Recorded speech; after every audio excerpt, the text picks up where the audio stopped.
Thank you for choosing this video to fall asleep. Make sure to subscribe and tell me in the comments where you are listening from. Story 1. The wind whipped across the battlements of Duskendale as the town prepared for its inevitable destruction. Smoke curled in the distance, rising like a dark omen over the horizon. The traitor Lord Lionel Darklyn, once a close ally of the crown, had gambled everything on a rebellion. He sought to break away from the rule of King Viserys I, seeing the monarch's waning health as a sign of weakness. But it was not Viserys who would answer his call for defiance. It was his daughter, Rhaenyra Targaryen, who held the reins of power now, a position hard-earned through years of political maneuvering. Lionel's miscalculation would be his downfall, but the cost would extend far beyond his execution.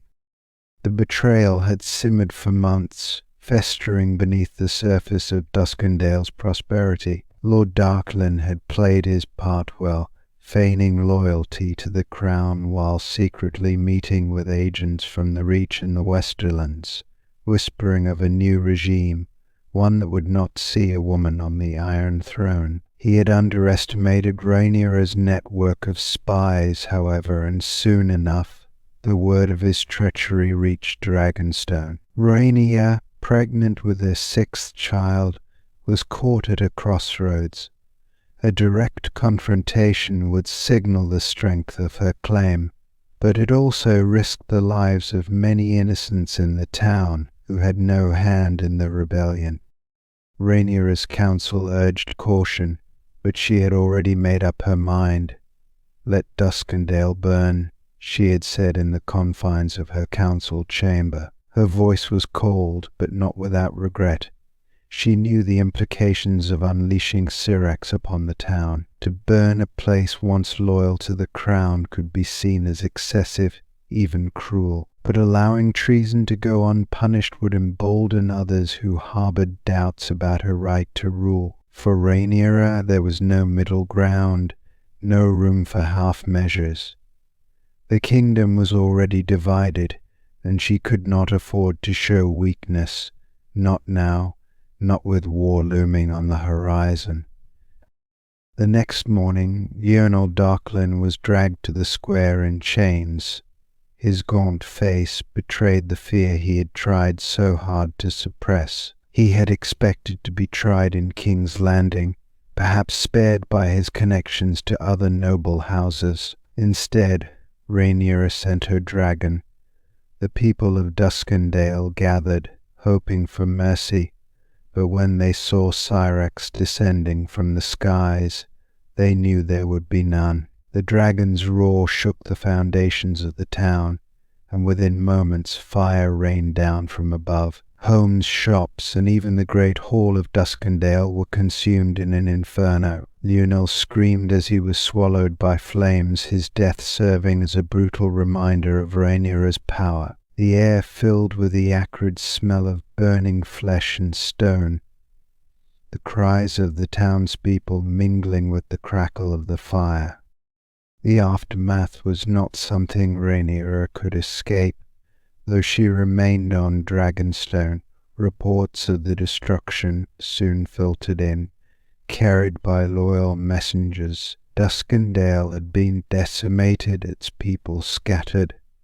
Some had fled to nearby regions, seeking refuge with sympathetic lords who saw in the destruction a new opportunity to question Rhaenyra's legitimacy. She knew that even if Lionel had been a traitor, burning the town would be seen by many as an act of tyranny. The Greens, those who supported her half-brother Aegon's claim to the throne, would use this as further proof that she was unfit to rule, a woman who cannot control her temper, who rains death from the skies at the first sign of dissent, they would say in the courts of King's Landing.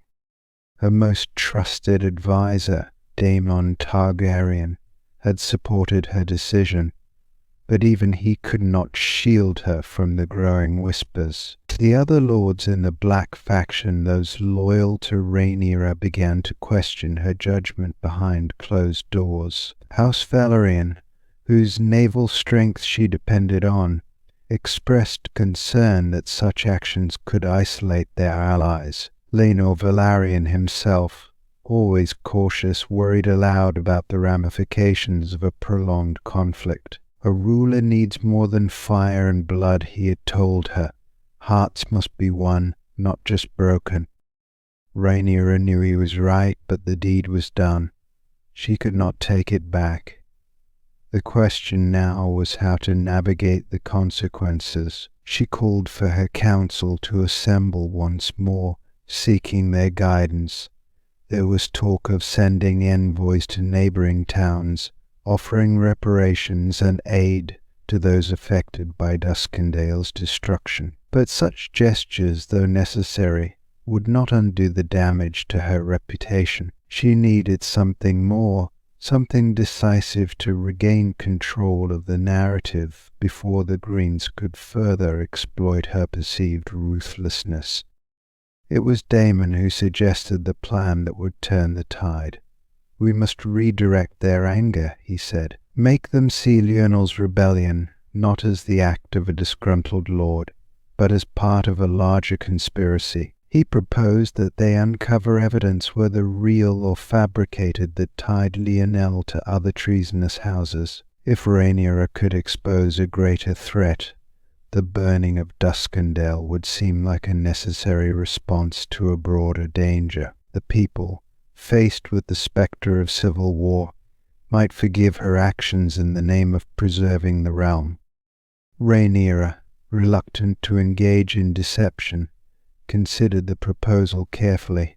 In the end she agreed, though not without a pang of guilt. A search of Lionel's estate miraculously revealed letters of correspondence with lords from the Westerlands and the Reach. The letters, planted by Daemon's agents, detailed a plot to dethrone Rhaenyra and install Aegon as king. The news spread like wildfire, and soon the focus shifted from the burning of Duskendale to the traitorous lords conspiring against the crown.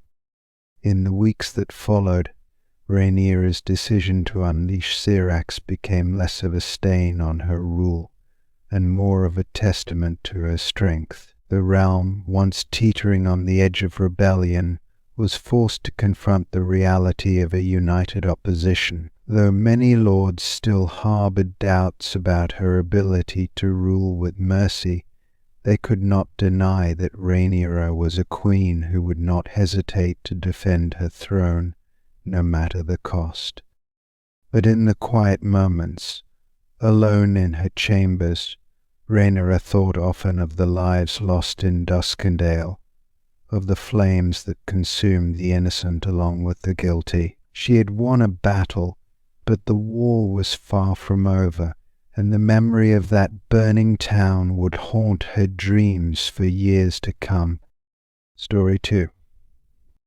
The sea was restless beneath the hull of Daemon Targaryen's ship, as it cut through the narrow straits toward the Stepstones. The moon cast a silver glow over the water, illuminating the jagged rocks that jutted up from the surface like the teeth of some great beast. In the distance, fires flickered on the pirate ships that dotted the horizon, their sails marked with sigils of the scattered lords and free captains who controlled these treacherous waters. Daemon stood at the prow, his dark cloak whipping in the wind, the ever-present weight of his ambition pressing down on him.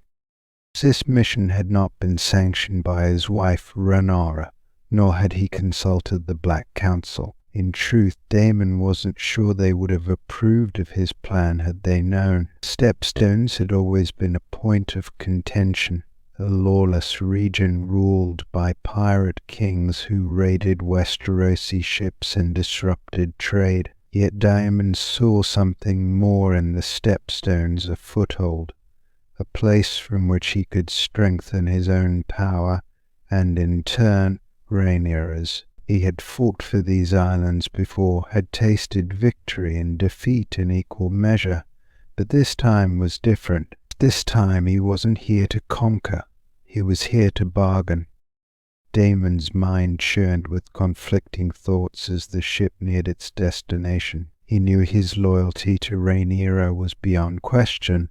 They had faced too much together for him to betray her. Yet there was a part of him, a dark, ambitious part, that whispered of the power he could wield if the Stepstones were under his control, not just as an extension of Rhaenyra's rule, but as his own dominion. A man could build an empire here, among the lawless seas, away from the prying eyes of Westeros. He could forge something lasting, something that would rival even the Iron Throne. But that was a fantasy, wasn't it?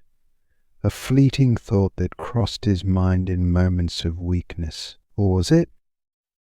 As his ship docked at Bloodstone, the largest of the Stepstones, Daemon's attention returned to the task at hand. He had come to broker an alliance with the pirate lords, men who had no allegiance to Westeros, men who respected only power and gold. They would not care about the claims of kings or queens.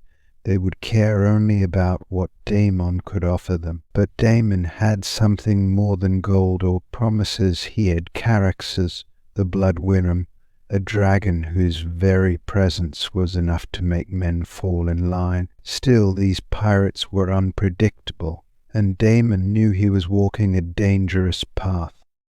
The meeting took place in a crumbling fortress perched on the edge of the island, where the wind howled through broken windows and the scent of salt water filled the air. The pirate leaders sat around a long table, their faces shadowed by flickering torchlight. They were a motley crew, scarred, hardened men who had lived through countless betrayals and wars. Their leader, a man named Rhaegar, stood as Daemon entered, his eyes narrowing in suspicion.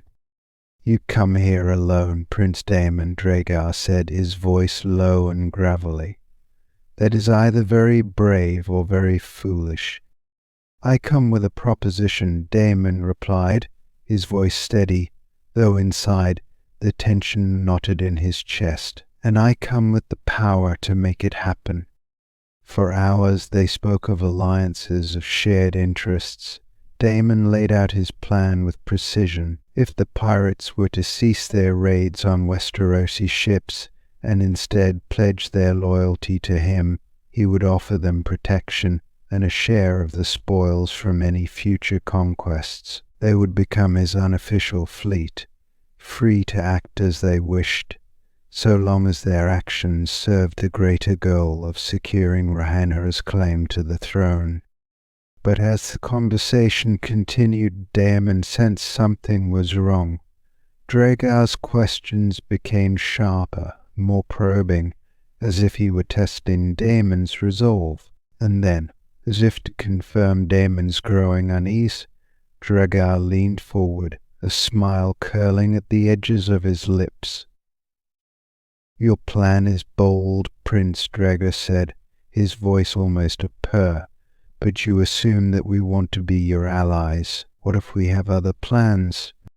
Daemon's hand moved instinctively toward the hilt of Dark Sister, the Valyrian steel sword at his side. "What other plans?"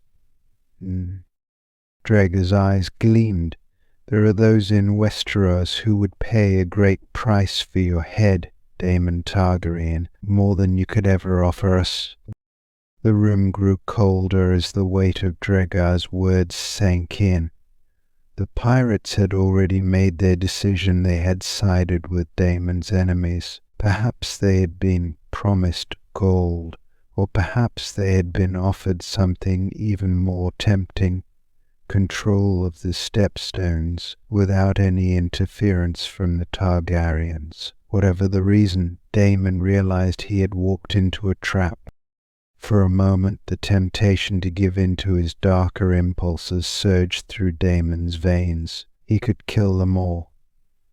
Caraxes waited just beyond the walls, ready to unleash his fury at a moment's command. He could burn Bloodstone to the ground, leave the pirate kings as charred bones on the shore, and claim the Stepstones by force. But what then?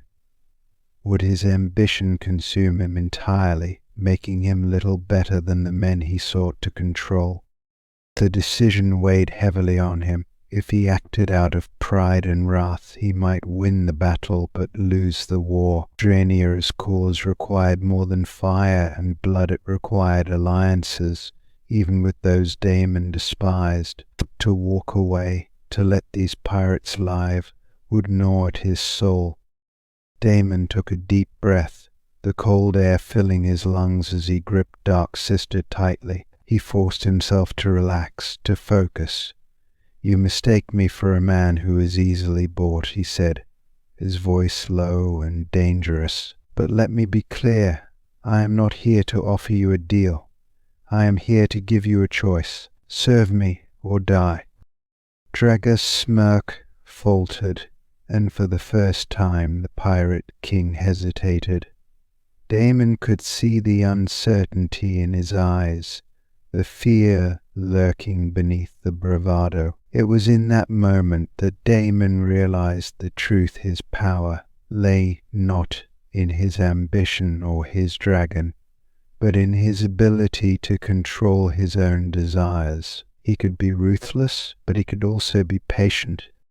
The pirates agreed to the alliance, though Daemon knew it was tenuous at best. As he sailed away from the Stepstones, the weight of what he had discovered pressed heavily on his mind. His ambition had brought him to the brink, but his loyalty to his family had pulled him back. The threat to Westeros still lingered, hidden beneath the surface of pirate promises and secret betrayals. But for now, Daemon had made his choice. Story 3.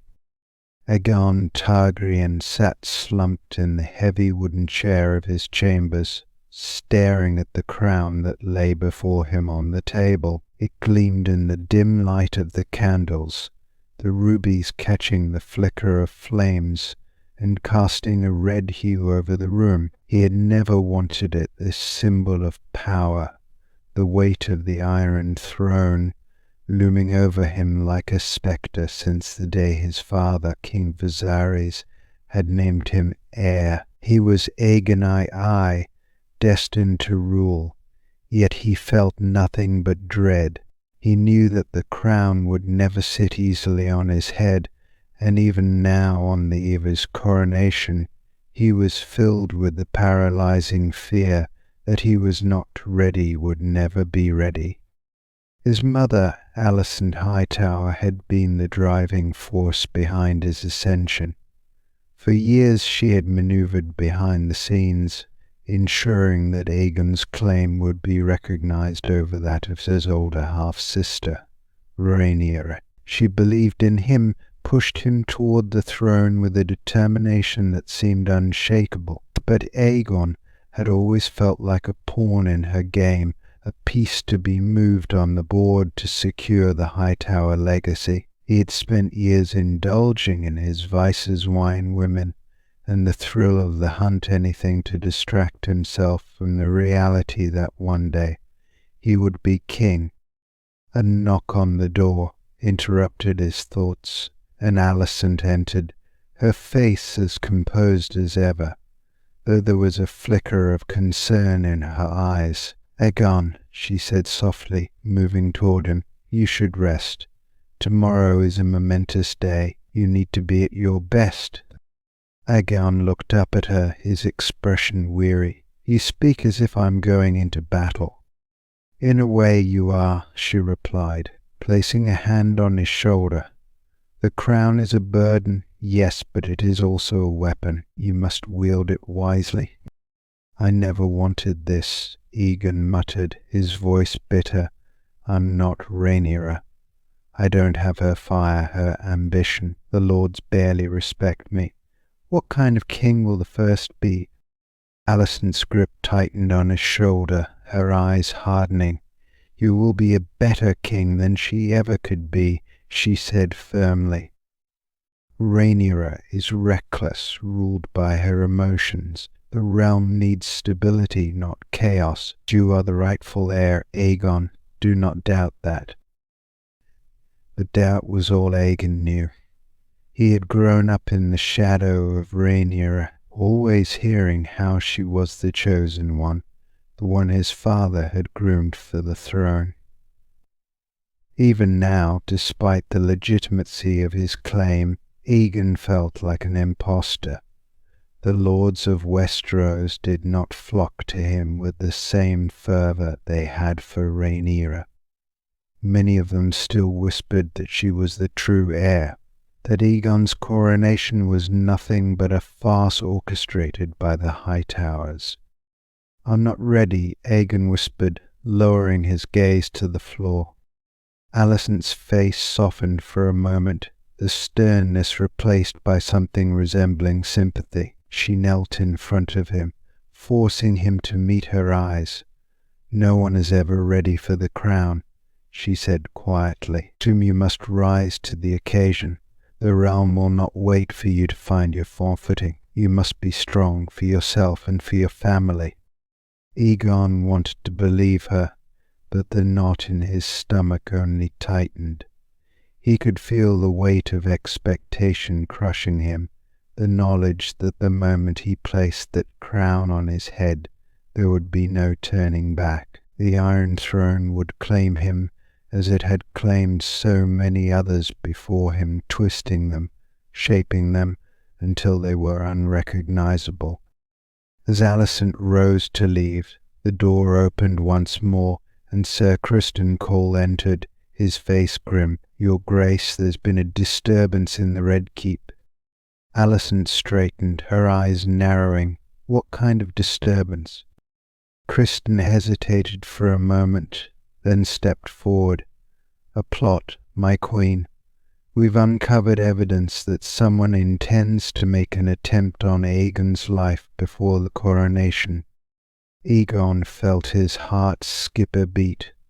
His life had always been protected by the armour of his title, the safety of the Red Keep. The idea that someone would try to kill him now, on the eve of his coronation, was like a slap to the face. Fear crept up his spine, and he glanced at his mother, expecting to see panic in her eyes. But Alicent was unmoved, her face set in a mask of cold calculation. "Who?" she demanded, her voice sharp. "We don't know for certain," Criston admitted, "but we believe the plot may be connected to supporters of Rhaenyra. There are many who would see her crowned instead of Aegon." Aegon's blood ran cold. Rhaenyra, of course. The enmity between them had simmered for years, and now, on the brink of open conflict, it had come to this. He had always known that there would be those who would not accept his claim, but to go so far as to try to assassinate him, it was a stark reminder of the dangerous game he was now playing. "We'll tighten security around the Red Keep," Alicent said, her voice steely. "No one enters or leaves without being thoroughly searched. Double the guards at every entrance. This coronation will proceed as planned, and any who stand in our way will be dealt with."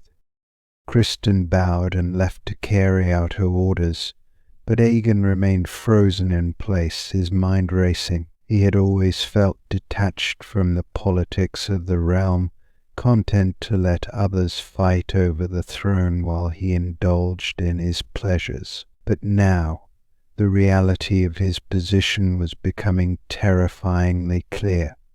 This was not just about who would wear the crown, it was about survival. Rhaenyra's supporters were not merely opposed to his rule, they wanted him dead.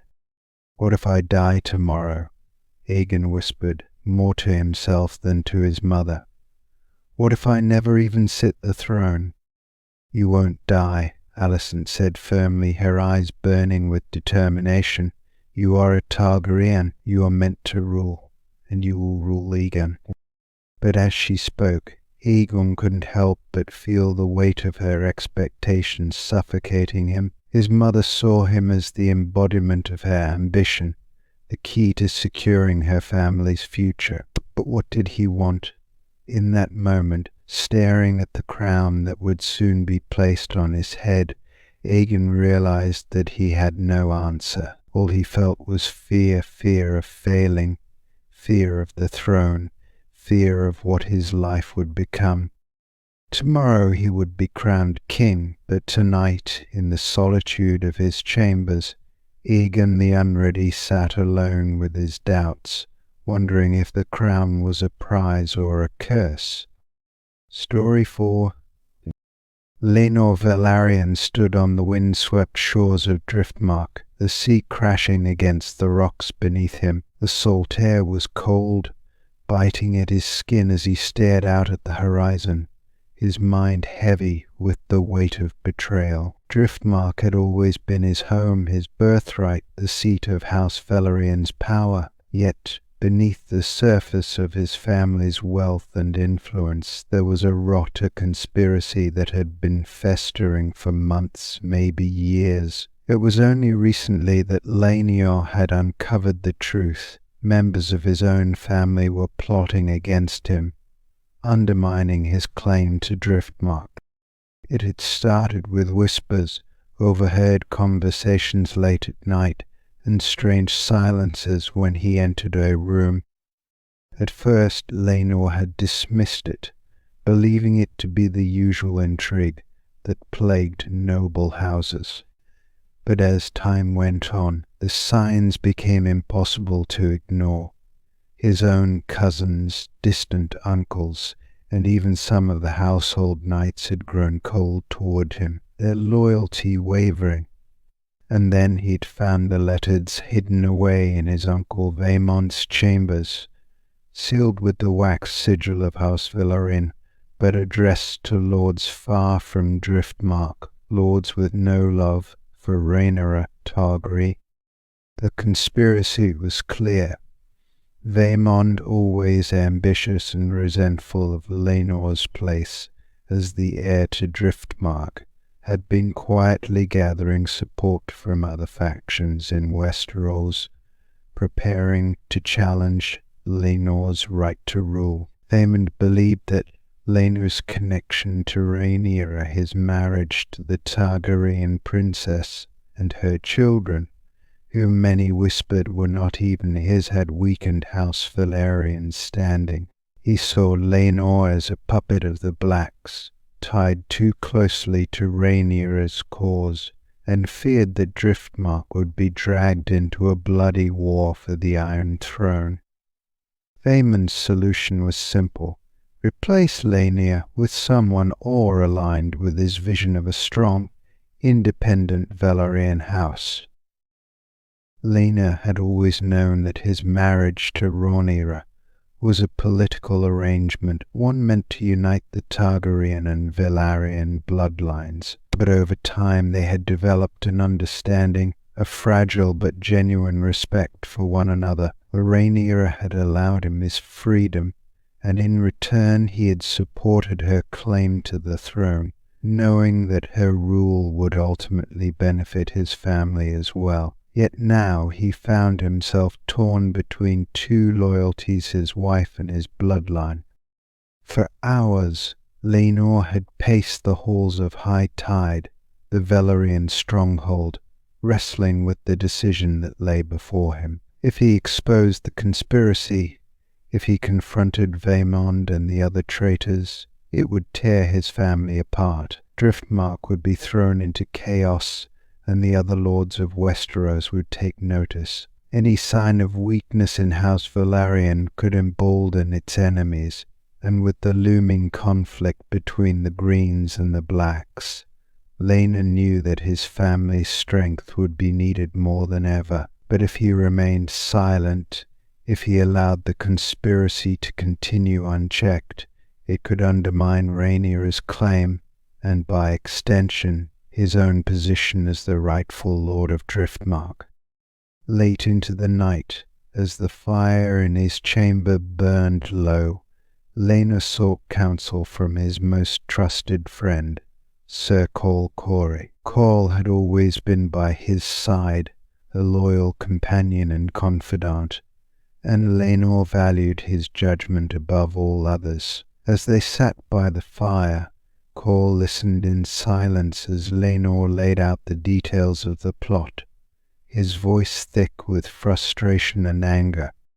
"Vaemond is a fool if he thinks he can challenge your claim," Call said, his tone firm. "Driftmark is yours by right, and the other lords will see that." "They'll see what they want to see," Laenor replied bitterly. "Vaemond's argument isn't entirely without merit. Many in the realm believe that Rhaenyra's children are illegitimate, and if I'm tied to her, it weakens my standing. To the Valyrian name must endure, but at what cost? If I expose him, it will plunge us into civil war before the larger conflict even begins." Call leaned forward, his expression serious. "And if you don't expose him, what then? Do you really think Vaemond will stop at undermining you? He'll want more power, control over Driftmark, and eventually control over House Velaryon itself. If you let him continue, he'll gather more support, and by the time you act, it may be too late." Laenor knew Call was right.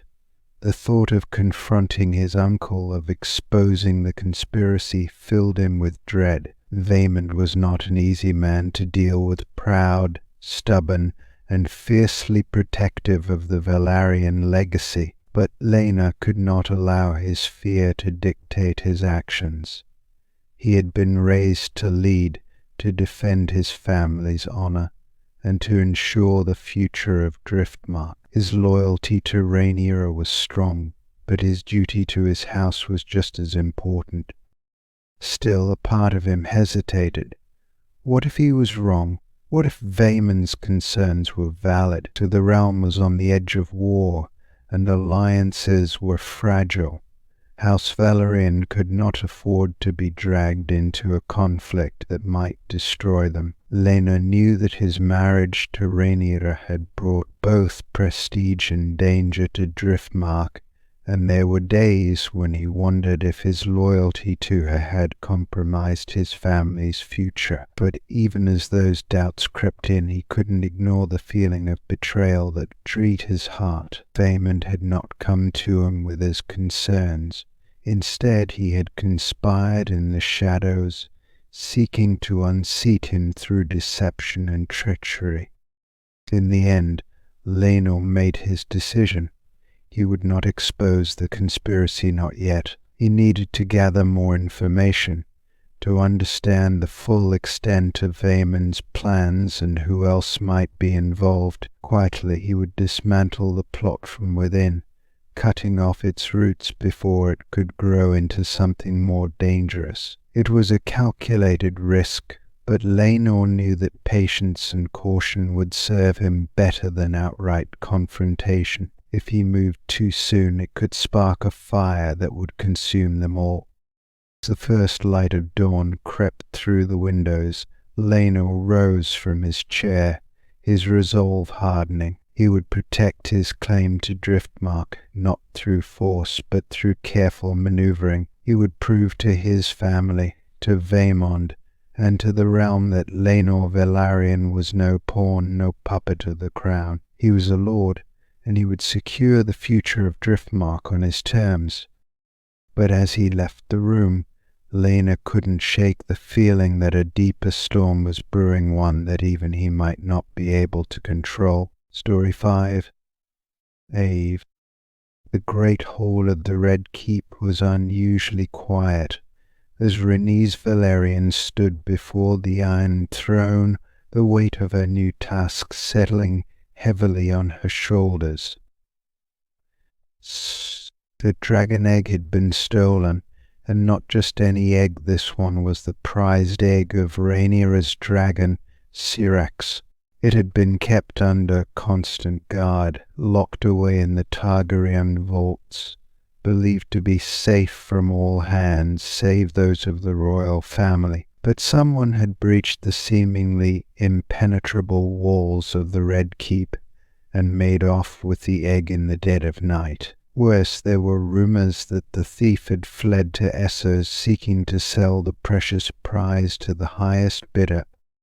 Rhaenys, known as the Queen Who Never Was, had been entrusted with the dangerous mission to retrieve it. Her reputation as a seasoned rider of Meleys, the Red Queen, and her long history of loyalty to House Targaryen made her the perfect choice, but even she knew the risks were high. Dragon eggs were not only rare but incredibly valuable, especially to those who coveted the power and prestige of the Targaryens. In the wrong hands, an egg could mean disaster, particularly if it hatched in a place where Targaryen control could not reach. The thought of a dragon raised by an enemy, forged in fire and blood to fight against them, sent a shiver down Rhaenys' spine. As she made her way to the docks where her ship awaited, Rhaenys reviewed what little information she had. The thief had eluded capture, slipping past guards with a skill that suggested this was no common criminal. Whoever it was had experience, likely an agent for one of the free cities across the narrow sea. There were whispers that Bravos or Liz might be involved, but nothing concrete. The most concerning detail, however, was the timeline. If the egg were to hatch in Essos, the consequences could be catastrophic. Time was not on her side. The sea voyage to Essos was swift, the winds favourable, but the tension in Rhaenys' heart grew with each passing day. She spent hours on the deck of her ship, staring out at the horizon, her mind racing with the possibilities of what lay ahead. The pursuit would not be easy. The thief would undoubtedly have powerful backers, and the free cities were a world unto themselves, filled with spies, mercenaries, and those who would sell their loyalty for the right price. Rhaenys knew that she would be walking into a den of vipers, but she was determined. The egg would be recovered, or she would die trying. The port of Pentos was bustling when Rhaenys arrived, the smell of salt water mingling with the exotic spices of the market stalls that lined the streets. She moved quickly through the crowded avenues, her eyes scanning for any sign of the man she sought. A contact, a merchant with dubious connections, had agreed to meet her in one of the shadowed alleys near the docks. He was a shifty figure, but his information was reliable, and Rhaenys was not one to waste time on pleasantries. "You're late," the merchant hissed as she approached, his beady eyes darting nervously around. "You shouldn't be here, not with all the attention this egg has drawn." "I didn't come here to listen to your complaints," Rhaenys replied coldly, fixing him with a sharp glare. "What do you know?" The merchant licked his lips, glancing over his shoulder before lowering his voice. "The egg, it's been sold. The buyer is a powerful magister in lies. He's obsessed with dragons, you see. Believes he can raise one of his own, even without Targaryen blood. Madness, if you ask me, but he's paid a fortune to get that egg into his hands." Rhaenys' stomach tightened. This was a city of wealthy magisters and pirates, a place where power and wealth bought influence, and where the Targaryens held little sway. If the egg had been sold to a magister, it was likely well guarded, hidden away in one of the city's opulent palaces. Getting it back would not be a simple matter of negotiation. It would require stealth, strategy, and possibly bloodshed. Without another word, Rhaenys turned and left the alley, her mind already working through the next steps. Lies was a dangerous city, but she had faced worse. She would need to move quickly before the Magister could attempt anything foolish. A dragon egg was delicate, and the hatching process was complex. But even the slightest misstep in the wrong hands could be disastrous. Rhaenys had no intention of letting that happen. Under the cover of darkness, she sailed south along the coast, her ship gliding silently into the harbour of Liz. The city loomed before her, its alabaster towers gleaming in the moonlight, but Rhaenys had no time to admire the view. She had secured a meeting with a licensed smuggler, a man who had once worked for her father, Corlys Velaryon. He had agreed to help her infiltrate the Magister's palace in exchange for a hefty sum of gold and the promise of safe passage back to Westeros.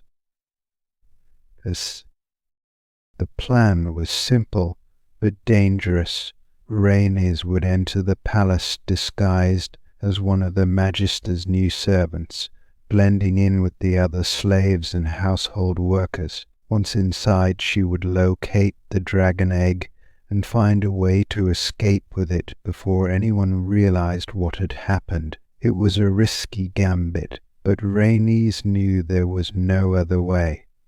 The Magister's guards were too numerous to confront directly, and the palace itself was a labyrinth of traps and secret passages. For days Rhaenys worked in the palace, biding her time, observing the routines of the household.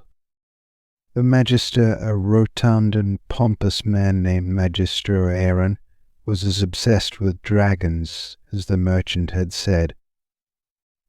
He spent hours each day in the chamber where he kept the egg, surrounded by books and scrolls on dragon lore, muttering to himself about the ancient Valyrians. Rhaenys watched from the shadows, waiting for the right moment. It came one night, when Aegon held a lavish feast for his fellow Magisters. As the guests drank and dined, Rhaenys slipped away from the kitchens, making her way toward the egg chamber. Her heart pounded in her chest as she crept through the corridors, her senses alert to every sound. The chamber was heavily guarded, but Rhaenys had already mapped out the guards' rotation. She timed her movements perfectly, slipping past the sentries and into the chamber without a sound. There it was, the dragon egg, resting on a pedestal, bathed in the soft glow of candlelight. It was larger than she had imagined, the deep green scales shimmering in the light. Rhaenys approached cautiously, her breath catching in her throat. This was the moment of truth. She reached out, her fingers brushing against the warm, smooth surface of the egg, and carefully lifted it from the pedestal. But as she turned to leave, a sound behind her froze her in place. The door creaked open, and Rhaenys found herself face to face with Aegon, his eyes wide with shock. "You," he stammered, his voice trembling with rage. "You dare!"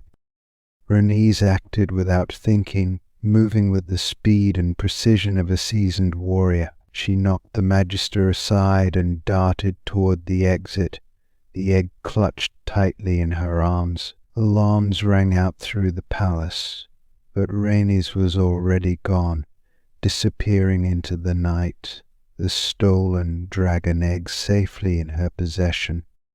The journey back to Westeros was swift, the winds favouring her once again.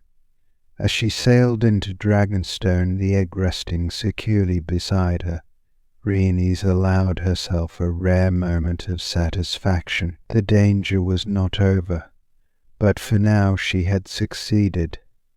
The egg was safe, and the threat of a dragon in enemy hands had been averted for now. Story 6.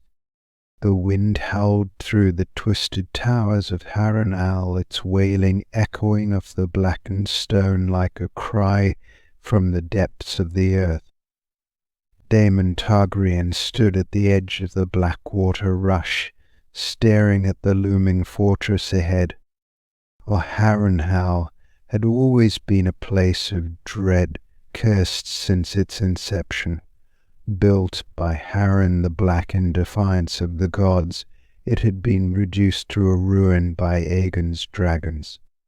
Yet despite its decay, Harrenhal still stood monstrous, sprawling, and steeped in a history of death and blood. It had passed from one cursed lord to the next, none able to hold it for long.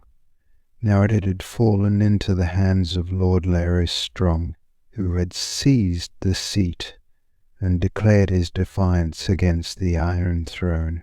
Daemon's task was to reclaim it, but something about the fortress unsettled him, as if the past clung to its walls, waiting to swallow any who dared challenge it. Daemon had faced rebellions before, led armies into battle, and commanded respect through force and fire. But Harrenhal was different. The men who rode with him spoke in hushed tones of the castle's curse. They whispered of the many lords who had come to grisly ends trying to claim its halls. Even his dragon caryxes seemed restless, the bloodworm shifting uneasily as they approached the fortress. Daemon had never been one to fear the supernatural, dismissing such tales as the nonsense of weak men. Yet as he neared Harrenhal, the air grew colder, and a sense of foreboding gnawed at him. The approach to Harrenhal was shrouded in fog, thick and oppressive. The dense woods on either side of the road were unnervingly still, devoid of the usual sounds of wildlife.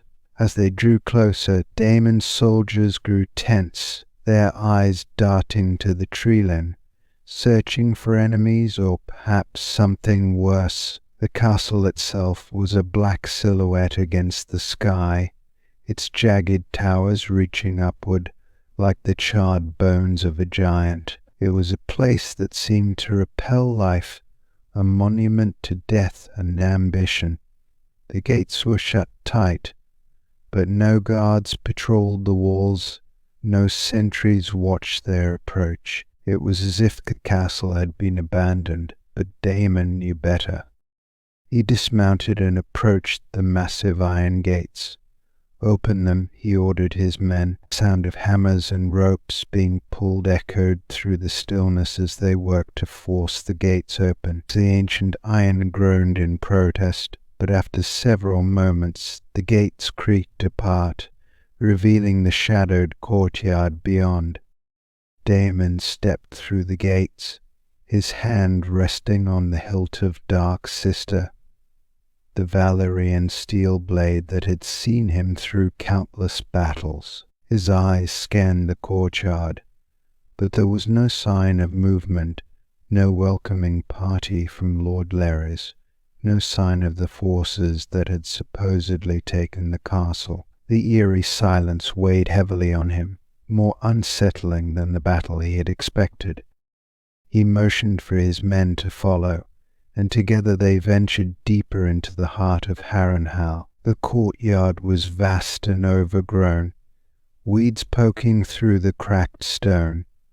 The air was thick with the smell of damp earth and decay, as if the castle itself were rotting from within. The towers loomed overhead, their windows like dark, empty eyes watching their every move. Harrenhal has always been a grave, one of his men muttered under his breath. Then we shall raise it from the dead, Daemon replied, his voice more confident than he felt. As they moved further into the castle, the oppressive atmosphere grew heavier. Every step seemed to echo unnaturally, the sound bouncing off the stone walls and returning to them as distorted whispers. Some of the soldiers began muttering about the curse, about the ghosts of the dead lords who haunted the halls. Daemon ignored them, but even he couldn't shake the feeling that they were being watched. It wasn't long before they reached the great hall, a cavernous space with a high, vaulted ceiling. Once it had been a place of grandeur filled with lords and ladies, but now it was a ruin. The wooden beams overhead were scorched and cracked, and the banners of House Strong, newly hung, swayed gently in the draught, that crept through the shattered windows. Daemon stopped in the center of the hall, his eyes narrowing as he took in the scene. There, at the far end of the hall, sat Lord Larys Strong on a makeshift throne. His face was pale, his eyes sunken, and a sickly smile curled his lips as he watched Daemon approach. "Daemon Targaryen," Larys said, his voice soft and raspy. "I've been expecting you." Daemon drew Dark Sister, the blade glinting in the dim light. "You've taken what does not belong to you, Larys. I've come to take it back." Larys chuckled, though there was no mirth in it. "You think Harrenhal can be taken. You think it belongs to anyone." His voice dropped to a whisper. "This place is not meant for the living." Daemon felt a chill crawl up his spine. "Enough games, Strong. I will burn this castle to the ground if I must, and you with it." But Larys remained seated, unmoved by the threat. "You'll find that Harrenhal does not burn so easily. Aegon's flames could not destroy it, and neither will yours." Before Daemon could respond, a sound echoed through the hall, a low, groaning creak like the shifting of stone. His men tensed, their hands tightening on their swords as the noise grew louder, filling the hall with an unnatural hum. The walls seemed to tremble, the floor beneath them vibrating as if the castle itself were alive. And then the whispers began. At first Daemon thought it was the wind, but the voices were too clear, too distinct. They echoed from the walls, from the very stone, a chorus of low, guttural voices speaking in a language he did not understand. His men looked around in fear, their eyes wide, some of them muttering prayers to the Seven. "Harrenhal does not want you here," Larys said, his voice barely audible over the growing cacophony. "It never wanted anyone." Daemon's grip tightened on Dark Sister, but for the first time he hesitated. The weight of the curse, the deaths of those who had come before, pressed down on him. The air seemed to thicken, and the shadows in the corners of the hall began to move, twisting into shapes that should not exist.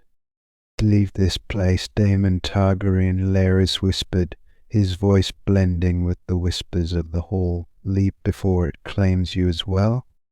Daemon's heart pounded in his chest as he stared into the darkness, the cursery of Harrenhal closing in around him. For the first time in his life, he wondered if there was something even dragons could not conquer. Story 7. The halls of Dragonstone were cold, dark, and filled with secrets.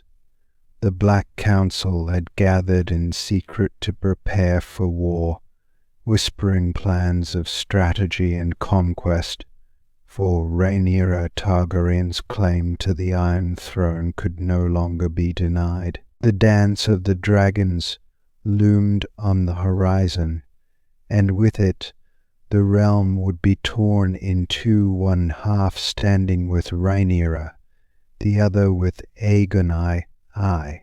But while the high lords and ladies of Westeros schemed and plotted, there were others who played a far more dangerous game, a game that lived in the shadows, woven with lies and half-truths. Among these players was a low-born servant named Ellen, a woman whose life now hung in the balance of loyalty, deception, and survival. Ellen had served in the halls of Dragonstone for nearly 5 years, keeping her head down, avoiding the attentions of the lords and ladies who passed through the great fortress. She had been a quiet, unassuming presence, sweeping floors, stoking fires, and fetching food for the kitchen staff. She was one of the many invisible hands that kept Dragonstone running, a shadow among shadows. But she was no ordinary servant. Unbeknownst to those she served, Ellen was a spy planted by the faction loyal to Alicent Hightower, the Queen Dowager who sought to place her son, Aegon I, on the Iron Throne. Ellen had never asked to be a spy, never wanted to be caught in the deadly dance of politics that now surrounded her. She had been born in the streets of King's Landing, a child of poverty, scraping by with whatever work she could find. And the opportunity came to serve in Dragonstone. She had taken it eagerly, thinking it would be her chance to escape the dangers of the capital. But it wasn't long before the Hightower agents found her. They knew her history, her vulnerabilities, and they offered her a choice: spy for them or watch as her family was destroyed. And so Ellen had played her part, carefully listening in on conversations, stealing glimpses of letters and scrolls, and passing information back to her handlers in King's Landing. At first the task had seemed simple enough after all. What harm could come from relaying a few details about Rhaenyra's daily routines, or the comings and goings of her council? But as the conflict between the Greens and the Blacks escalated, so too did the stakes of her deception.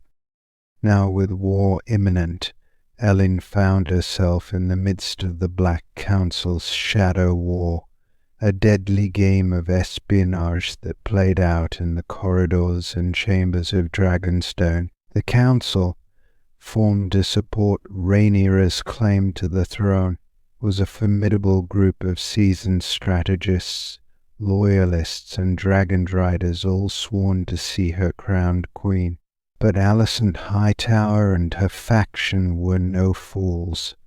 They knew the importance of information, of striking in the dark where their enemies could not see, and Ellen was their hidden weapon.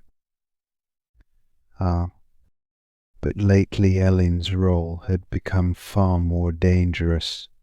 The information she was tasked with gathering had shifted from the mundane to the critical. Her handlers wanted details on Rhaenyra's military plans, the movements of her dragons, and the identities of key members of the Black Council. Every night, as Ellen lay in her narrow bed in the servants' quarters, the weight of her choices pressed down on her like a physical burden. If she failed to deliver the information, her family would pay the price.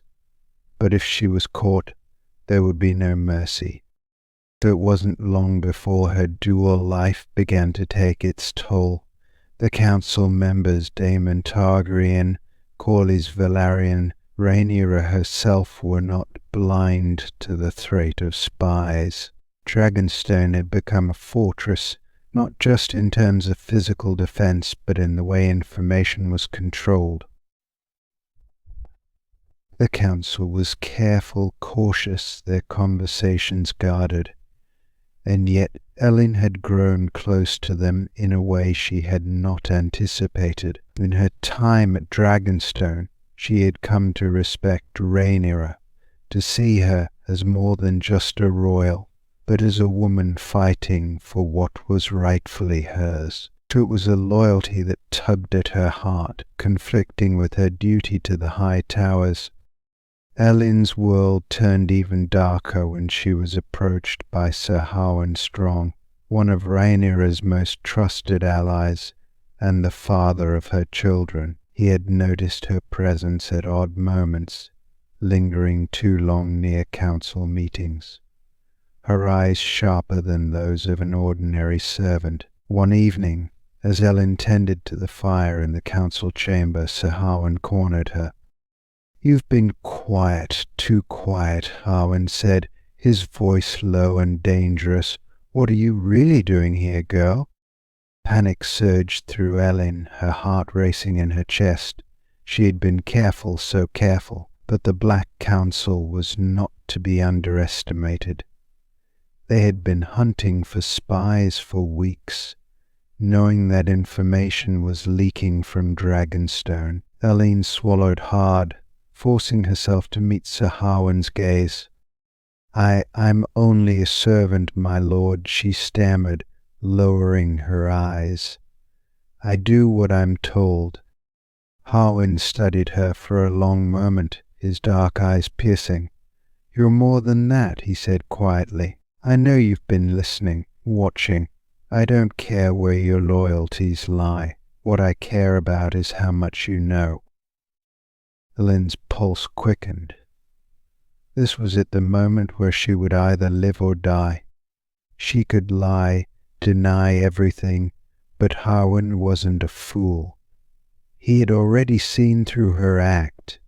But if she admitted the truth, if she revealed her role as a spy, there was no telling what the consequences would be.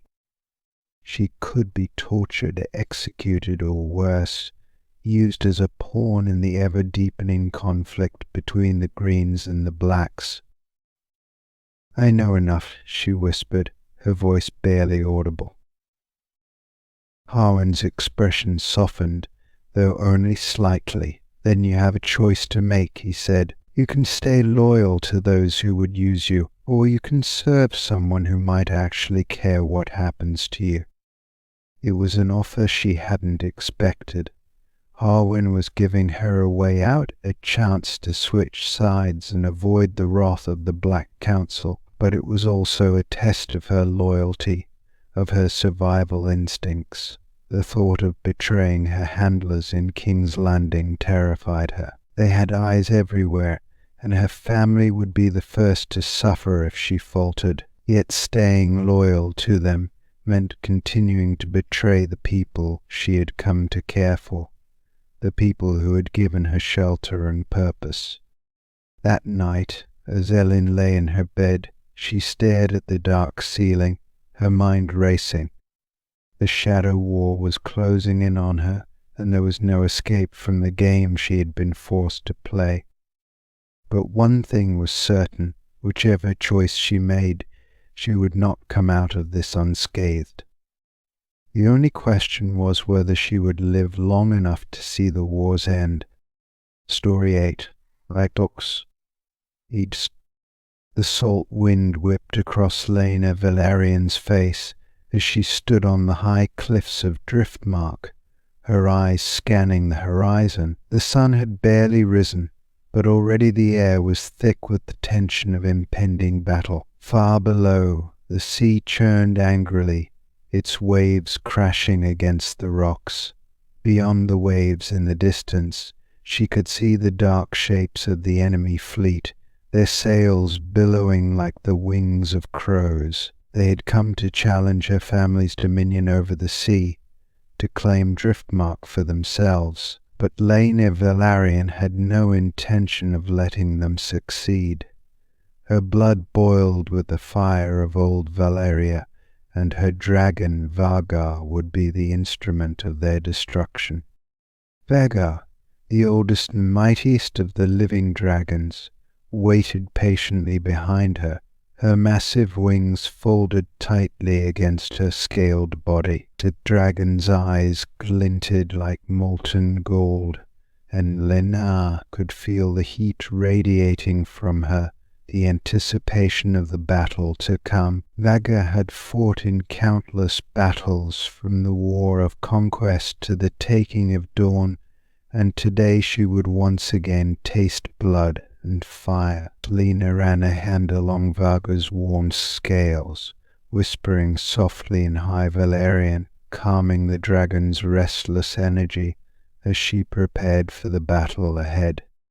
The fleet was massive, larger than any Lena had ever seen, with ships flying the banners of the Triarchy, an alliance of free cities from Essos that had long sought to challenge the might of House Valerian's fleet. Their forces were well armed and their ships bristled with iron and fire, but they had no dragons. They had no Vargar. Lenina mounted her dragon, feeling the familiar rush of power as Vargar's massive form shifted beneath her. The wind picked up, and with a single command, The great dragon spread her wings and leapt into the sky. The force of the takeoff nearly knocked Laena back, but she held on tightly, her fingers gripping the saddle as Varga climbed higher and higher, her wings beating the air with thunderous strength. From the sky, the enemy fleet looked like a swarm of ants, their ships clustered tightly together as they sailed toward Driftmark. Laena's heart raced as she urged Vhagar forward, the dragon roaring in response, her massive wings slicing through the air with deadly precision. The battle was about to begin.